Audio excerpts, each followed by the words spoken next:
వికారాబాద్ జిల్లా పరిగి మండలం లక్నాపూర్ ప్రాజెక్టులో బోటు సేవలు ప్రారంభమయ్యాయి. ఎమ్మెల్యే రామ్మోహన్ రెడ్డి ఆయన సతీమణి ఉమారెడ్డి బోటు సేవలను ప్రారంభించారు. ఈ బోటు సేవలను తెలంగాణ టూరిజం శాఖ ఆధ్వర్యంలో ఏర్పాటు చేశారు. ప్రారంభోత్సవం సందర్భంగా ఎమ్మెల్యే దంపతులు స్వయంగా బోట్లో ప్రయాణించారు. లక్నాపూర్ ప్రాజెక్టులో బోటింగ్ సదుపాయం ఏర్పాటు చేయడం పరిగి ప్రాంత ప్రజలు ఎన్నో రోజుల కళ నెరవేరినట్లుగా ఎమ్మెల్యే తెలిపారు. పర్యాటకులకు అందుబాటులో ఉండే విధంగా ఒక వ్యక్తికి 100గా టికెట్ ధర నిర్ణయించామన్నారు. ఈ బోటు సేవలు పర్యాటక అభివృద్ధికి కొత్త ఊపిరి నింపాయని తెలిపారు. లక్నాపూర్ ప్రాజెక్టు అభివృద్ధి ద్వారా పర్యాటకంతో పాటుగా ప్రజలు స్థానిక ఉపాధి అవకాశాలు కూడా పెరుగుతాయని పేర్కొన్నారు.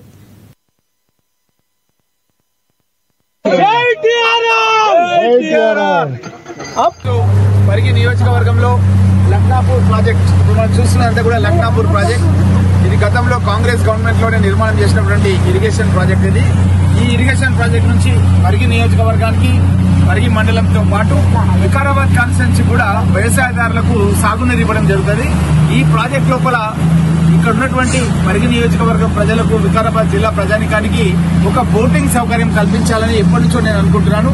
ఆ బోటింగ్ సౌకర్యం ఈరోజు మన ఇందిరాగాంధీ జయంతి సందర్భంగా మహిళలందరికీ కూడా మంచి చీరలు ఇచ్చి వాళ్ళందరూ కూడా తీసుకొచ్చి ఇక్కడ భోజనం కూడా ఏర్పాటు చేసి వాళ్ళను ఈ యొక్క బోటింగ్ కార్యక్రమంలో పాల్పంచుకునే విధంగా చేసినందుకు నాకు చాలా సంతోషంగా ఉంది. ఇది ఇంకా తెలంగాణ టూరిజం కార్పొరేషన్ ద్వారా ఈ యొక్క బోటింగ్ కార్యక్రమం ఎప్పుడు కూడా నిర్వహించబడుతుంది. ఇక్కడ కొన్ని కాటేజెస్ ఏర్పాటు చేస్తాం. నైట్ టైంలో కూడా ఎవరైనా స్టే చేయాలంటే ఆ కాటేజెస్ లో ఉండొచ్చు. వాళ్ళ బంధుమిత్రులు కానీ ఇంకెవరైనా ఫ్రెండ్స్ వచ్చినా సరే ఇక్కడే స్టే చేయొచ్చు వీకెండ్స్ లో. కానీ చాలా మంది హైదరాబాద్ సిటీ నుంచి కూడా మన దగ్గర కోట్పల్లి ప్రాజెక్ట్ వస్తున్నారు.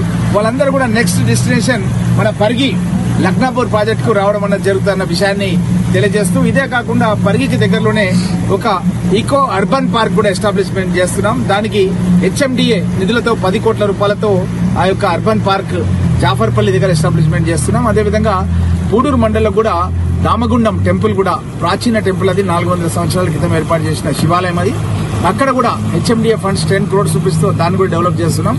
ఈ విధంగా పరిగి నియోజకవర్గం లోపల చాలా ప్రదేశాలు టెంపుల్ టూరిజం అనేది కూడా ఉంది. టెంపుల్ టూరిజం అంటే పామండ రామలింగేశ్వర స్వామి దేవాలయం ఉంది, అక్కడ ఏకశిలా పర్వతం ఉంది.